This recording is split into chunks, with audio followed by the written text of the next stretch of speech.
আসসালামু আলাইকুম। আজ আমরা ফ্রি রাইটিং এর লেকচার 2 টা দেখব। আজকে আমরা ফ্রি রাইটিং এর বেসিক লেসন লেকচার 2 আমরা আলোচনা করব। ভেঙে ভেঙে তোমাদের সামনে আমি খুব সুন্দর করে গুছিয়ে গুছিয়ে ইংলিশ সেন্টেন্স গুলো হচ্ছে কিভাবে মেক করতে সেটা তোমাদেরকে দেখাবো। আমরা লেকচার 1 এ সুন্দর করে আলোচনা করেছিলাম বেসিক, একেবারে বেসিক লেভেল। যারা লেকচার 1 টা দেখুনি আগে লেকচার 1 টা দেখে আসো, তারপরে লেকচার 2 টা দেখো, তাহলে তোমার জন্য ভিতটা খুবই মজবুত হবে। ওকে, শুরু করা যাক। একটি ভিক্ষুক রাজার সাথে চা পান করে। তাহলে আমরা লেকচার 1 এ শিখছিলাম যে সাবজেক্ট বের করার জন্য আগে দেখতে হবে যে কে কাজটি করে। তাহলে এখানে কে কাজটি করতেছে? একটি ভিক্ষুক। হ্যাঁ, তাহলে একটি ভিক্ষুক কাজ করতেছে। তাহলে একটি এ ভিক্ষুক ইংরেজি কি? বেগার। এ বেগার, এ বেগার। ওকে, তারপর কি বলছে? আমরা শিখছিলাম যে বাংলা বাক্যে ক্রিয়া একদমই শেষে থাকে সেন্টেন্সের। তাহলে পান করে, পান করে ইংরেজি কি? ড্রিঙ্ক। যেহেতু subject third person singular number, তাই ভার্বের সাথে একটা এস যুক্ত করে দিলাম। তাহলে এ বেগার ড্রিঙ্কস, তাই তো? আচ্ছা, তারপরে কি পান করে? টি। চা ইংরেজি হচ্ছে টি। তাহলে এ বেগার ড্রিঙ্কস টি, তাই তো? এবার চা কার সাথে পান করে? কার সাথে পান করে? রাজার সাথে। একটা মজার ব্যাপার দেখো, এই প্রিপোজিশন হচ্ছে সাথে হচ্ছে একটা প্রিপোজিশন উইথ, তাই না? ইংলিশে প্রিপোজিশন আগে বসে, ওয়ার্ডের পূর্বে আগে বসে বা পূর্বে বসে, আর হচ্ছে বাংলাতে ওয়ার্ডের পরে বসে। যেমন দেখো, রাজার সাথে, রাজার সাথে, তাই তো? আচ্ছা, এবার ইংলিশে করলে কি হবে? With king. দেখো, আগে বসছে ইংলিশে আর পরে বসছে বাংলাতে। চমৎকার না? বাংলাতে পরে বসে, ইংলিশে আগে বসে। প্রিপোজিশন বাংলাতে পরে বসে আর ইংলিশে আগে বসে। তাহলে রাজার সাথে, তাহলে উইথ। দেখো, যে যে কোনো বিষয় যদি, যে কোনো ব্যক্তি অথবা বস্তু, যে কোনো মানে ব্যক্তি বস্তু হইতে পারে, যদি সেটা একটাই হয়, হ্যাঁ, মানে ওই অঞ্চল বা ওই দেশ বা ওই এরিয়ার মধ্যে যদি একটা হয় বা একটা হিসেবে বিবেচনা করা হয়, তখন সেটা নির্দিষ্ট। দেখো তো, একটা দেশে কয়টা রাজা থাকে? এক দেশে এক রাজা থাকে। তাহলে এক দেশে যখন এক রাজাই হয়, তাহলে সেটা নির্দিষ্ট। তাহলে with the king, with the king. বুঝতে পারছি? ওকে, তাহলে প্রিপোজিশনের ফাংশনটা কিন্তু খুবই গুরুত্বপূর্ণ। বাংলাতে থাকে শেষে, ইংলিশে থাকে আগে। ওকে, আমরা এবার দ্বিতীয়টা চলে যাই। একটি ছাত্র শিক্ষকের সাথে বই পড়ে। একটি ছাত্র শিক্ষকের সাথে বই পড়ে। তাহলে এখানে কে পড়তেছে? স্টুডেন্ট, মানে ছাত্র। আ স্টুডেন্ট, আ স্টুডেন্ট। একটু মনোযোগ দিয়ে দেখো, নিখুঁত ভাবে বোঝা যাবে। আ স্টুডেন্ট। আচ্ছা, তাহলে এবার ক্রিয়া, এবার আমার লাগবে ভার্ব। তাহলে কি? বই পড়ে, তাহলে বই তো অবজেক্ট, পড়ে, পড়ে এটা হচ্ছে ভার্ব। তাহলে পড়া ইংরেজি কি? রিড। পড়া ইংরেজি কি? রিড। যেহেতু subject third person singular number, তার কারণে আমরা একটু এস যুক্ত করে দিলাম। অনেকের মনে প্রশ্ন জেগেছে, স্যার বারবার third person singular number, third person singular number বলছে, একটু পার্সনটা হালকা করে একটু আলোচনা করি ছোট্ট করে। আই আর উই, এটা হচ্ছে ফার্স্ট পারসন। আর ইউ, আর ইউ, এটা হচ্ছে সেকেন্ড পারসন।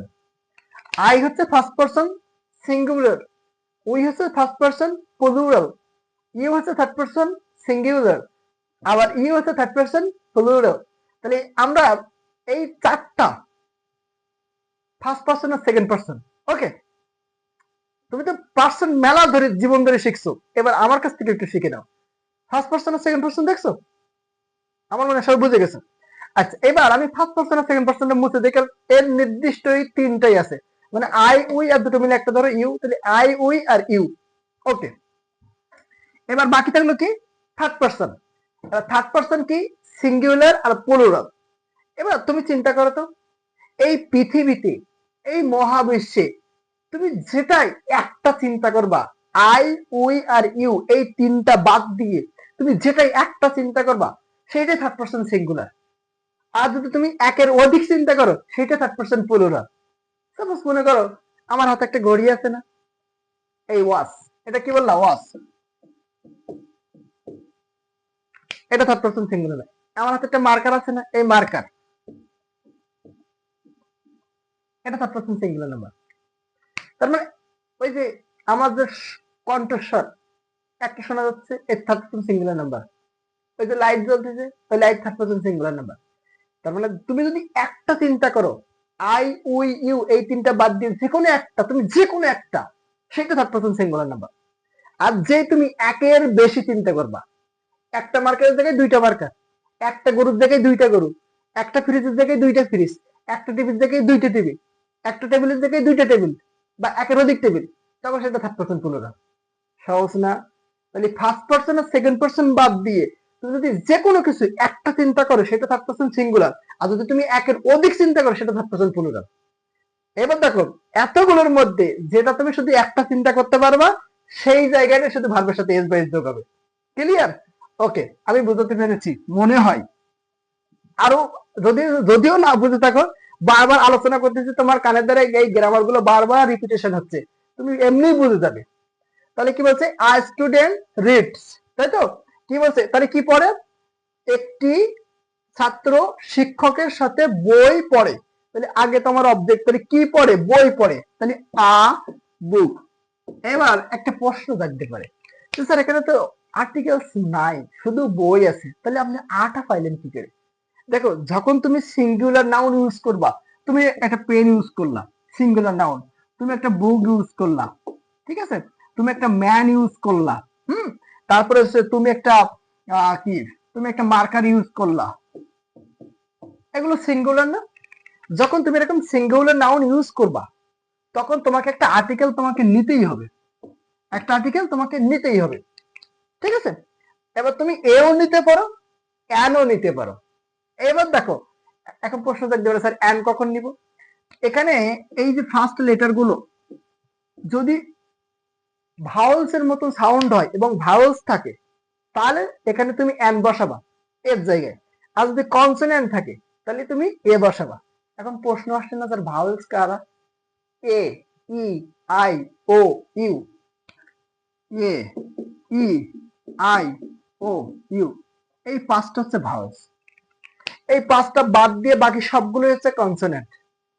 কনসোনেন্ট যখন হয় তখন এ বসে, আর ভাওয়েলস যখন হয় তখন হচ্ছে অ্যান বসে। অ্যান, আমি যদি বলি এক, ই জি জি, এক, তাহলে এটা কি ভাওয়েলস না? তাহলে এখানে বসাবো অ্যান, ঠিক আছে? আচ্ছা, তাহলে এ আর অ্যান এর ব্যাপারটা বুঝে গেছো। এবার মনে করো আরেকটা তো আর্টিকেলস আছে, সেটা কি? দা। এখন এই প্রত্যেকটাই যদি তোমার নির্দিষ্ট করে বলে, তখন তুমি এইগুলো না বসিয়ে তুমি দা বসাবো। আচ্ছা, তোমার মনে কি প্রশ্ন জাগে না, দা আর দি একই স্পেলিং, কিন্তু প্রোনাউন্সিয়েশন ডিফারেন্ট ডিফারেন্ট। দা আর দি একটু বুঝাই।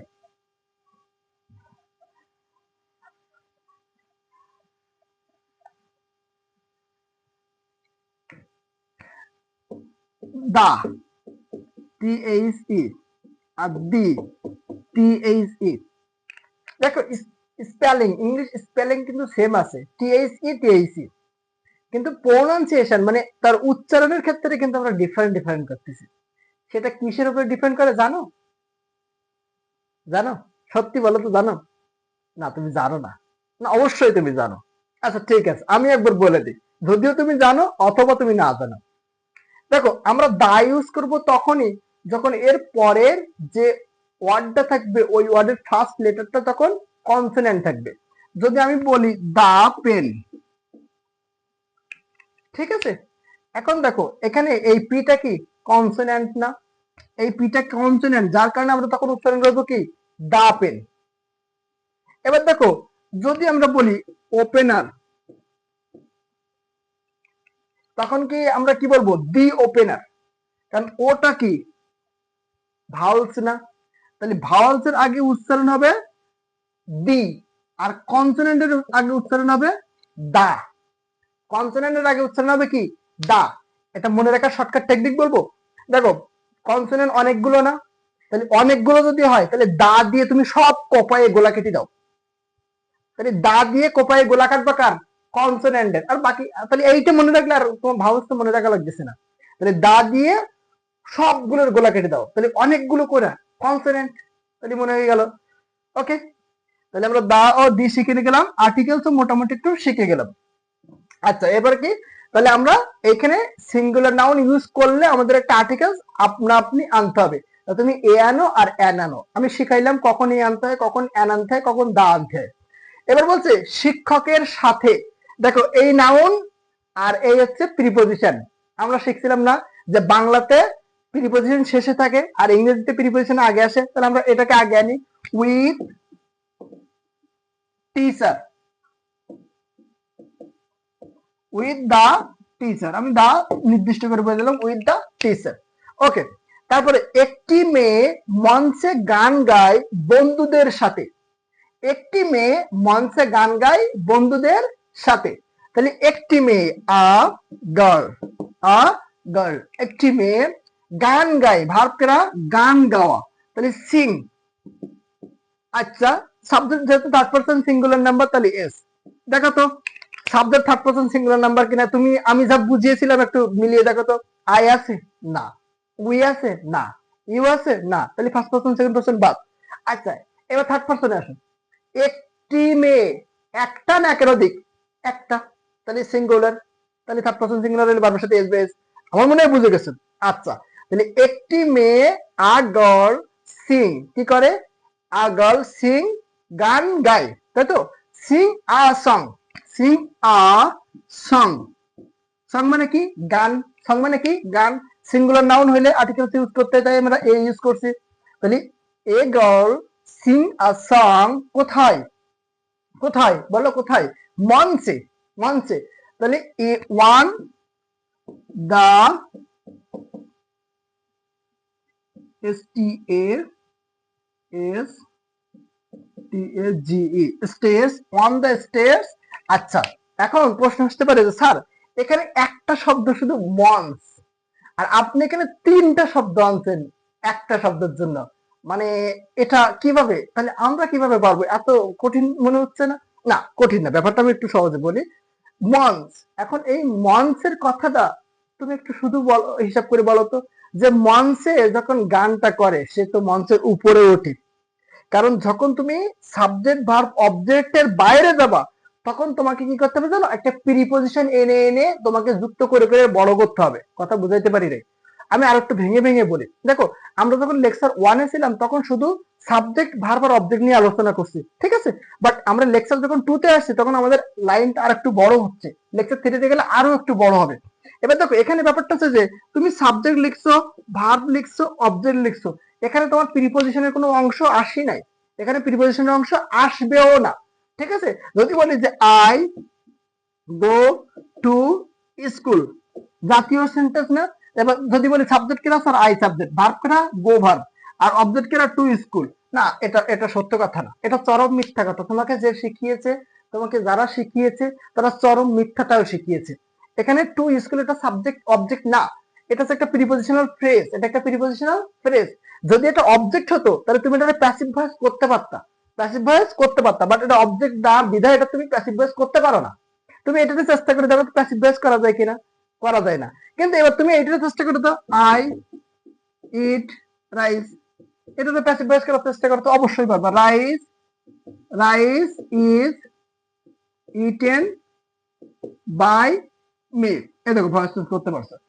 তো যেটার ভয়েস চেঞ্জ করা যায়, সাবজেক্ট এবং অবজেক্ট বাছাই করা যায়, সেটা হচ্ছে অবজেক্ট। এখন আমি একটু ভেঙে বলবো, দেখো তুমি অবজেক্ট কিভাবে চিনবা, তুমি এখানে যে ভার্বটা থাকবে এই ভার্বের কাছে তুমি কি অথবা কাকে দিয়ে প্রশ্ন করবা, এই দুটা দিয়ে প্রশ্ন করবা। যদি তুমি দুইটার থেকে যে কোনো একটার উত্তর পাও তাহলে মনে করবো এটা অবজেক্ট, আর যদি তুমি উত্তর না পাও তাহলে মনে করবো এই সেন্টেন্স অবজেক্ট নাই। এবার দেখো তো আমি প্রশ্ন করি, আই গো, আমি যাই, আমি কি যাই, আমি কি যাই, প্রশ্ন যাইতে হয় না, আমি কি যাই, এটা কোন প্রশ্ন হলো? এবার আমি যদি প্রশ্ন করি আই গো, আই গো মানে আমি কাকে যাই, আমি কাকে যাই, প্রশ্ন হলো? প্রশ্নই হলো না। তার মানে এখানে প্রশ্নই যদি হচ্ছে না তাহলে উত্তর পাবো কোত্থেকে, তার মানে উত্তরই না, তার মানে এখানে অবজেক্টই নাই। এবার তুমি প্রশ্ন করো তো, আই কুক, আমি রান্না করি, আমি কি রান্না করি, আই কুক ফুড, আমি খাবার রান্না করি, একটা পাইছি না? একটা পাইলে যথেষ্ট, একটা পাইলে। তাহলে এখানে যদি ফুড বলি, তাহলে এই ফুড হচ্ছে অবজেক্ট। তার মানে ভার্বকে তুমি যদি কি বা কাকে দিয়ে প্রশ্ন করো, তাহলে যদি উত্তর পাও তাহলে সেটা অবজেক্ট হবে, আর যদি উত্তর তুমি না পাও তাহলে সেটা অবজেক্ট না। ঠিক আছে? আচ্ছা, আমরা এই পর্যন্ত বুঝে গেলাম।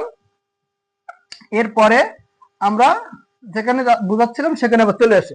তাহলে কি বলছে? Subject verb object. তার মানে এইটুকুর মধ্যে তোমার প্রিপজিশন নিয়ে কোনো ঝামেলা নেই, এইটুকুর মধ্যে তোমার কোনো জটিলতা নেই। এবার তুমি সাবজেক্ট ভার্ব অবজেক্টের বাইরে যখন যাবা, তখন তোমাকে প্রিপজিশন দিয়ে দিয়ে জুড়ে জুড়ে তোমাকে প্রিপজিশন দিয়ে দিয়ে জুড়ে জুড়ে আবার তোমাকে বড় করতে হবে। এই প্রিপজিশন দিলে আরো একগুচ্ছ শব্দ লিখলে, আবার প্রিপজিশন দিলে আরো একগুচ্ছ শব্দ লিখলে, আবার প্রিপজিশন দিলে আরো একগুচ্ছ শব্দ লিখলে, এভাবে তোমাকে জুড়ে জুড়ে বড় করতে হবে। ঠিক এট দ্য সেম ওয়েতে দেখো তো, সাবজেক্ট লিখলাম, ভার্ব লিখলাম, অবজেক্ট লিখলাম, এবার অন দ্য স্টেজ, এই মঞ্চ মানে তোমাকে এরকম বড় বড় করে তোমাকে লিখতেই হবে, লেখা শিখে যাবা, তুমি আলটিমেটলি শিখে যাবা। বলছে মঞ্চে, যখন তুমি গান করো, তুমি যখন গানটা করতেছো তখন তুমি মঞ্চের উপরে আসো, আর উপরে থাকা ইংরেজি হচ্ছে ওয়ান, আর এখানে স্টেজ নির্দিষ্ট করে বোঝাচ্ছে অন দ্য স্টেজ। তাহলে কি বলছে? Our girl sing a song on the stage. আচ্ছা, এবার বলছে কি বন্ধুদের সাথে, তাহলে উইথ গার্ল, তাহলে গার্লের জন্য হার ফ্রেন্ডস,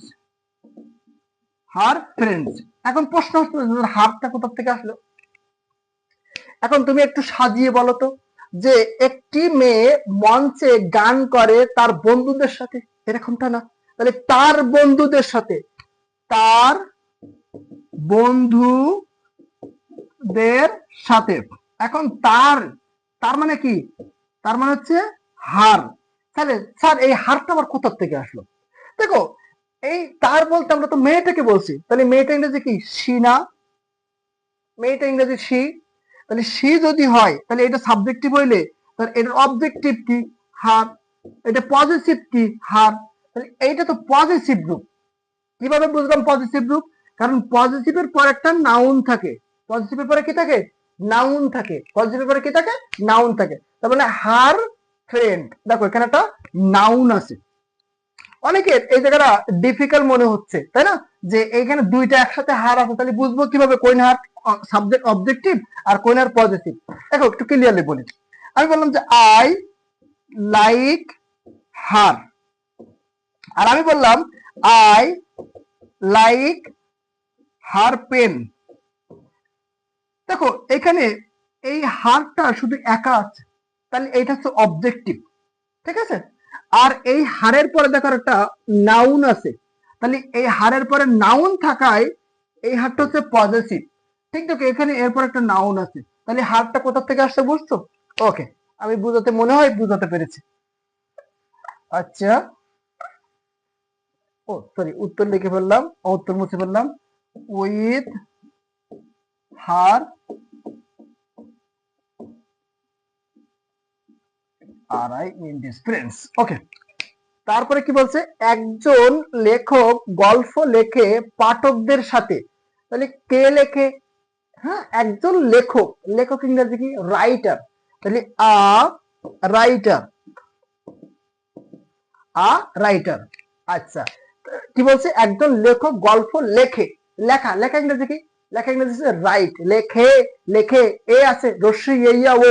বলছিলাম না গত লেকচারে বা লেকচার অনে বলছিলাম না যে ক্রিয়ার মধ্যে যদি রস্যই ইয়া ও টেনে বের করতে পারি তাহলে ওইটা প্রেজেন্ট ইনডিফিনিট টেন্সে করতে হবে। তাহলে লেখে, লেখে, লেখে, তাহলে এটা রস্যই পাচ্ছি, রস্যই কি পাচ্ছি? লেখে, তাহলে এটা কি হবে? প্রেজেন্ট ইনডিফিনিট টেন্স হবে। কি হবে? Present indefinite tense. তাহলে কি? A writer write, a writer write. যেহেতু subject third person singular number, তাহলে আমরা কি করব? ভার্বের সাথে একটা এস যুক্ত করব। কেন সিঙ্গুলার নাম্বার? আই কি সাবজেক্ট? না। উই কি সাবজেক্ট? না। ইউ কি সাবজেক্ট? না। তাহলে এবার দেখো সিঙ্গুলার না প্লুরাল? একজন লেখক, সিঙ্গুলার না প্লুরাল? সিঙ্গুলার। যেহেতু তাহলে আমরা বুঝে গেলাম যে এটা third person singular number. Clear? তাহলে এ রাইটার রাইটস, কি লেখে? গল্প লেখে। তাহলে এ রাইটার রাইটস গল্প, আ স্টোরি, আ স্টোরি। এখন আ কোথা থেকে আনলাম? কারণ সিঙ্গুলার নাউন থাকলে তার আগে একটা আর্টিকেল ইউজ করতে হবে। তাহলে আ রাইটার, এখন এই স্টোরিটা তো নির্দিষ্ট স্টোরি কোনো কথা বলিনি যে বাংলা স্টোরি লেখে বা ইংরেজি স্টোরি লেখে বা শ্যাডো স্টোরি লেখে বা রোমান্টিক স্টোরি লেখে, এটা তো কিছু বলি নাই। অনির্দিষ্ট না, অনির্দিষ্ট হলে তো এ অথবা এন হয়। অনির্দিষ্ট যদি হয় তখন আমরা আর্টিকেলস বসাই এ অথবা এন, আর যদি নির্দিষ্ট হয় তখন কি বসাই ডি। অনির্দিষ্ট হইলে আর্টিকেল বসাই এ অথবা এন, আর যদি নির্দিষ্ট হয় তাহলে আর্টিকেল বসাই হচ্ছে দা। ওকে, কি বলছে তাহলে a writer writes a story. আচ্ছা কি বলছে তারপরে, যে একজন লেখক গল্প লেখে পাঠকদের জন্য, পাঠকদের জন্য, পাঠকদের জন্য, পাঠক ইংরেজি কি রিডার, পাঠক ইংরেজি কি রিডার, কাদের জন্য পাঠকদের জন্য, তাহলে জন্য ইংরেজি কি ফর। আমি আবারও বলছি যে এখানে দেখো নাউন আর এখানে প্রিপজিশন পরে, তাহলে এই প্রিপজিশনটা আগে আনতে হবে ইংলিশে আর নাউনটা তুমি যে পরে, তাহলে জন্য ইংরেজি হচ্ছে ফর, জন্য ইংরেজি কি ফর। আচ্ছা কাদের জন্য লেখে পাঠকদের জন্য, পাঠক প্লুরাল তাহলে readers, R E A D R S, readers. A writer writes a story for readers. Clear? Okay, আমরা লাস্ট সেন্টেন্সটা একটু সুন্দর করে বোঝার চেষ্টা করি। একটি শিশু খেলাধুলা করে পার্কে তার ভাইয়ের সাথে। হ্যাঁ, তাহলে এখানে একটি শিশু, আ চাইল্ড, আ চাইল্ড, একটি শিশু, আ চাইল্ড, একটি শিশু কি করে খেলাধুলা করে, তাহলে প্লে, প্লে থেকে প্লেস, একটি শিশু থার্ড পারসন সিঙ্গুলার নাম্বার, তাহলে a child place, a child place. কোথায় খেলাধুলা করে? পার্কে, অবজেক্ট তো নাই, তাহলে কোথায় খেলাধুলা করে? পার্কে, তাহলে ইন দা পার্ক। আচ্ছা এখন প্রশ্ন যে স্যার শুধু একটা পার্ক আছে, আপনি এখানে ইন দা পার্ক কোথা থেকে পাইলেন?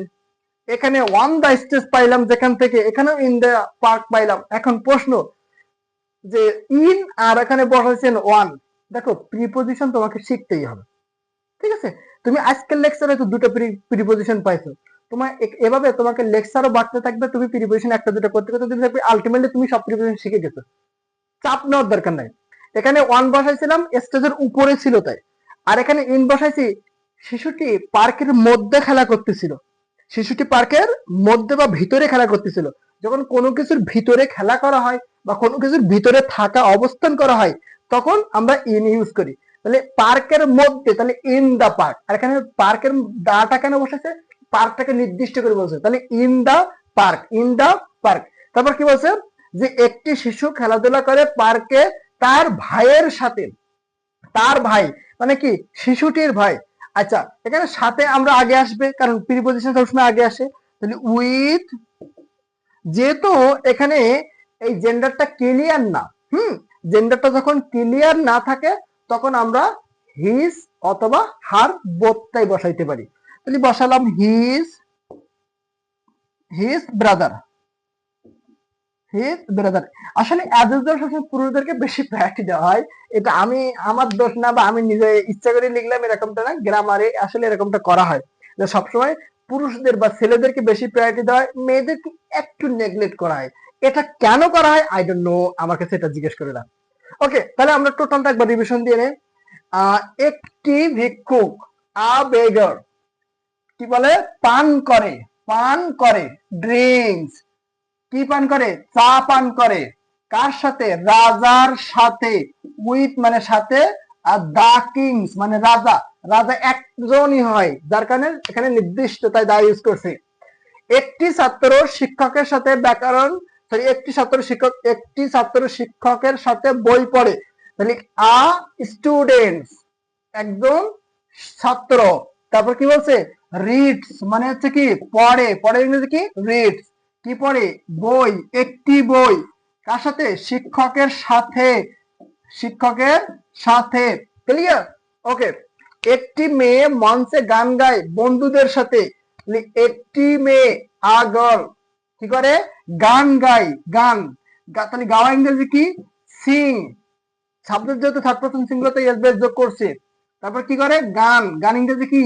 A song. এ কেন আনছি? সিঙ্গুলার নাউন থাকলে আর্টিকেল এ অথবা এন অনির্দিষ্ট হইলে আসে।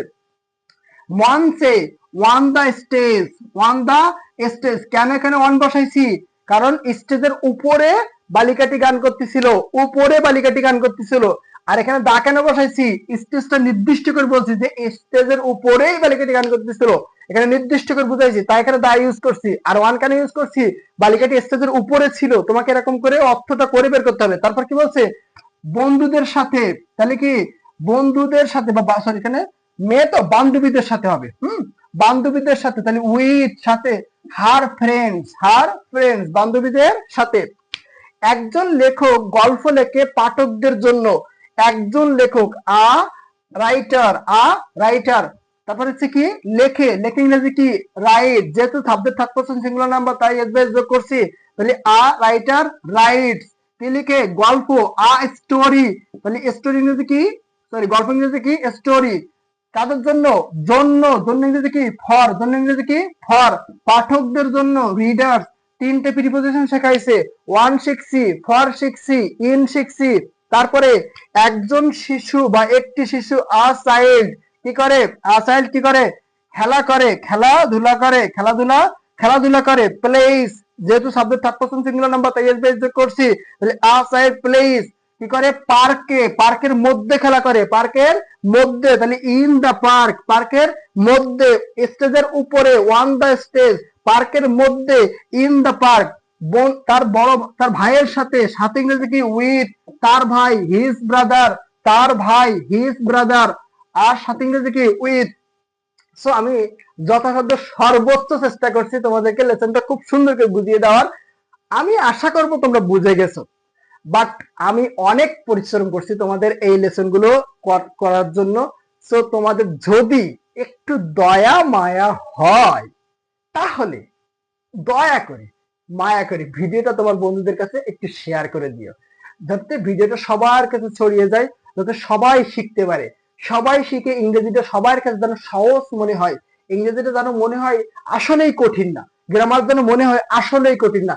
সবাই যেন প্যারাগ্রাফ, কম্পোজিশন, অ্যাপ্লিকেশন সবাই যেন নির্দ্বিধা হয়, সুন্দর করে গ্রামাটিক্যালি ভুল ছাড়াই পেজের পর পেজ লিখতে পারে, আর যেন মুখস্থ না করতে হয়, আর যেন ওই 20টা প্যারাগ্রাফ, 20টা কম্পোজিশন আর যেন মুখস্থ না করতে হয়। এই যে ধারা, এই যে আমাদের প্রচলিত যে রীতি, হ্যাঁ, এটা যেন আমরা বন্ধ করতে পারি। তার জন্য তোমরা একটু কষ্ট করে শেয়ার করো। যদি কোনো ত্রুটি মনে হয় ক্লাসে, তোমরা কমেন্ট বক্সে সেই ত্রুটিগুলো লিখে যেও। আমরা নেক্সট ক্লাসে আমি সেই প্রবলেম গুলো সলভ করে ক্লাস নেওয়ার চেষ্টা করব। সো তোমাদের জন্য দোয়া থাকলো, তোমরাও আমার জন্য দোয়া করবা। নেক্সট ক্লাসে আমরা নেক্সট টপিক নিয়ে আলোচনা করব। সেই পর্যন্ত ভালো থাকবে, সুস্থ থাকবে। Bye bye.